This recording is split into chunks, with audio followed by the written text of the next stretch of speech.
finally. Yeah, finally, paglaro ka na rin. Ano masabi mo na, how do you feel like lang dun sa laro? Of course, naninibago pa kasi yun nga, almost 17 months na hindi ako napaglaro ng basketball. And this is my first game naman sa, tapos pro pa yung nilaro ko. So, malaki adjustment sa akin. Tsaka, ano din first play ko dito sa court na to since nandito ako sa Manila. Uy, Jerome, Kaya patayin mo ko. talk about lang yung ano. Yung parang Pwede mo ako dyan, baka sa may live yan. Okay. Kasi sabi mo, 17 months. Sa King Falcon. King Tamara. Yung nga, parang can you just talk about lang kung paano naging yung proseso ng recovery mo. Kasi napakatagal din nun.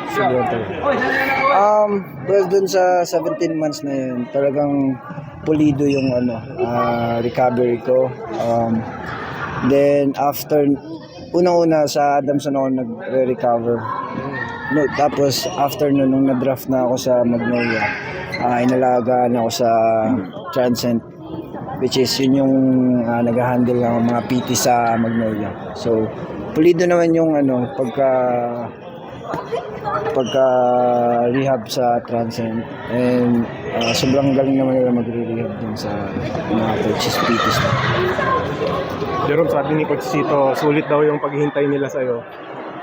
Yung reaction mo dun sa sinabi ni Coach?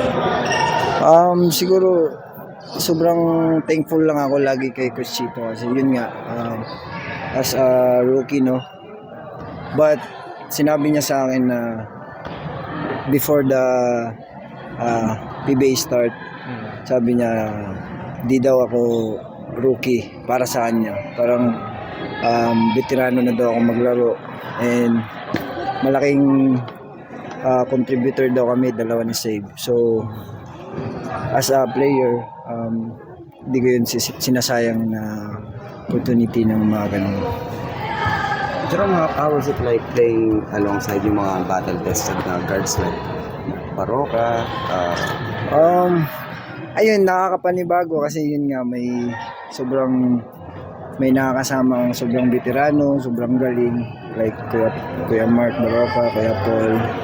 So, ayun, lagi lang ako nagpapaturo sa kanila kung ano nang dapat na gawin sa loob ng court, and nagpapa-guide lang lagi ako kay Kuya Mark, lalo na kay Kuya Mark kasi syempre yung language namin Bisaya din kasi si Kuya Mark, Bisaya ako. So mas naiintindihan ko siya. Ano ba yung mga advice ni Mark na kahit medyo tumak sa'yo?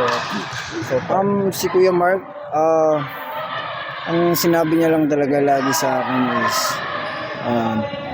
discipline sa sarili. Kasi kung paano siya nagtagal sa PBA, dapat ganun din daw ako. So, ayun, sa simula ngayon, bawa sa food niya, parang mga sobrang healthy ng mga kinakain niya. So, ngayon, simula daw, I mean, bata pa lang daw ako ngayon, gawin ko na habang bata pa daw. So, ayun, ginagawa ko ngayon is yung mga ina-advise niya sa akin. Jerry ka. Ay, hindi pa wala pala. Jerry ka and Missy. Parang, Si Jeric. Si Jeric talaga, since Adamson pa kami dalawa, talagang we brothers na talaga. And talagang nakikita ko kay Jeric, shooter talaga siya. And yun nga, kumbaga alam na namin yung isa't isa kasi nakapaglaro na kami together sa Adamson.